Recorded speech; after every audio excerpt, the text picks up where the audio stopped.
Neomasculinity can be defined as the behaviours, traits and lifestyle choices that modern men have chosen or been forced to adopt in order to biologically survive and prosper. This is a movement based around reasserting and reclaiming what it means to be a man, in the face of decades of cultural Marxism and feminism that has scorned and undermined traditionally masculine characteristics and male confidence in general. Men are confused. They're bewildered.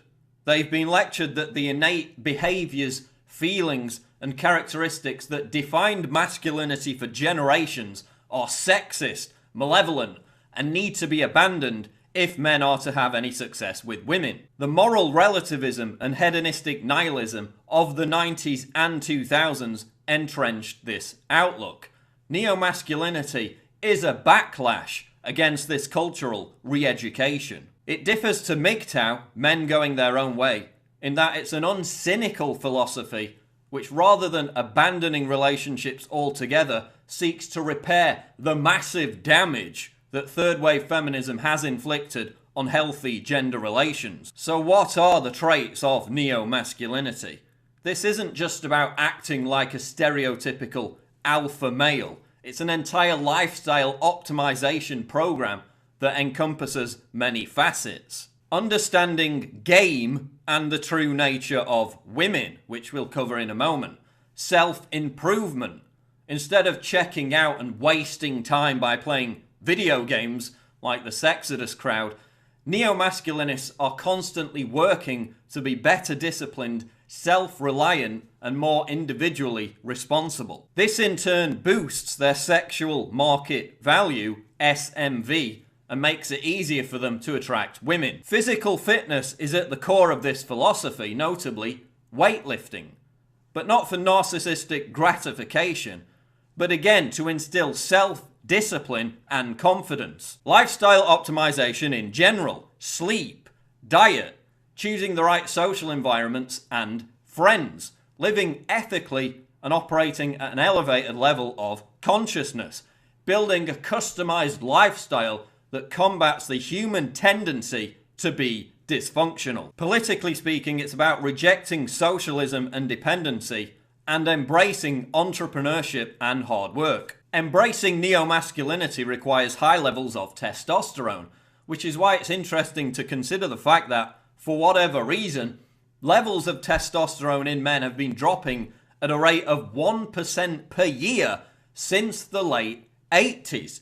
This could be one explanation for the rise of metrosexuals and beta men. In the meantime though, how is the rise of neo-masculinity going to affect dating and mating? In the past, to a large extent, all men had to do to attract women was to share resources, as a result of a woman's basic survival needs now being met without the need for a man. Thanks in part to the growth of the welfare state, this no longer works. And that's part of the reason why statistically women are getting married at a later and later age. Feminists have made housewife a dirty word, despite it being equally as tough and important as pursuing a career. Women have been taught that devoting their earlier years to bringing up children makes them a failure. Thanks to the evisceration of traditional gender roles, women in their 20s are now behaving more like men, sleeping around with bad boys and becoming obsessed with hypergamy, constantly on the lookout for a better option instead of committing to a quote nice guy. Which is why this new breed of neo-masculine men have to deploy all kinds of manipulative mind games and techniques as a way of reorienting women back towards embracing the natural, attractive male traits that feminism has brainwashed them into thinking are brutish, arcane, and misogynistic. This is why game and pick-up artists in general are more popular than they've ever been before. Men are having to resort to taxing and sophisticated methods to be successful with women, because many Western females have beauty expectations way beyond their own level of attractiveness and place less value in basic upfront honesty, trust, hard work, and the provision of resources. Women are wearing the trousers in terms of the dating game throughout their 20s, but once they hit 30, the roles are rapidly reversed. Women have been re-educated through third-wave feminism and fluid dating to believe that they can spend their 20s, which represents the peak of their sexual market value, SMV, bed hopping instead of finding and committing to a long-term partner. This works for a while, but as soon as they hit 30, a woman's SMV, i.e. her biological value to men, begins to plummet, and she finds it harder to attract and keep a high-value man. This is where we see the classic cat lady stereotype come in. In other words, women going their own way, satiating their unsatisfied biological urge for children by acquiring pets and treating them as babies. Neo-masculinists are aware of the fact that men don't share this problem because their sexual market value, if anything, increases after they hit 30 because they're acquiring more confidence, influence, and resources, all of which are the most innately attractive traits for young women, no matter what feminists claim. To be neo-masculine is to understand these fundamental truths. For men, the most attractive traits in a woman are youth, beauty, and fertility. No amount of feminist brainwashing about the beauty industry being an artificial construct of the evil patriarchy can change this basic biological fact. For women, the most attractive traits in men are social value, influence, and resources. This combination worked well for thousands of years, and humanity prospered.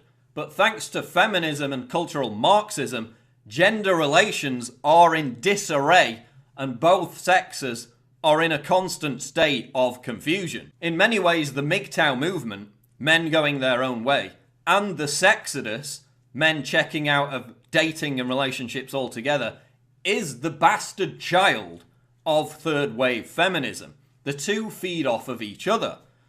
In this environment, only men who transcend the sexodus and adopt neo-masculinity can have much hope of enjoying relationships with women who don't end up destroying their confidence and then driving them back to the sexodus. In many ways, gender relations would be much healthier if men didn't need to adopt neo-masculinity in the first place to attract women. But thanks to the attack on traditional gender roles and the feminist re-education of Western women, loyalty, honesty, and hard work are no longer seen as fulfilling enough traits for modern women, until they begin to wise up when they hit 30 to 35, by which time it's too late. This is why women who buy into third wave feminism and avoid the decision to commit to a high value man until they hit their 30s are going to get rejected by high value neo-masculine men to a greater and greater degree. Neo-masculine men, who in the long term will make far better relationship partners for women in comparison to metrosexual men, are just as rare as neo-feminine females, and their standards are extremely high. So whereas they may date lots of women, they will refuse to commit to a female who is still under the trance of cultural Marxism and therefore more likely to cheat on them. Metrosexual men, on the other hand, are less likely to be bothered by this because they have little self-respect and are willing to be treated like crap. Long term, this benefits neither gender. So in summary, neo-masculinity is the backlash against third wave feminism and the environment and conditions that has created for dating and mating. It's about rejecting the attack on traditional masculinity and reasserting the ethical foundation and self-respect of what it means to be a man. Check out the information linked below for more insights on neo-masculinity. Shout out to Roosh V and Quintus Curtius. Also check out my other videos on feminism. Subscribe to the channel. I'm Paul Joseph Watson for Infowars.com.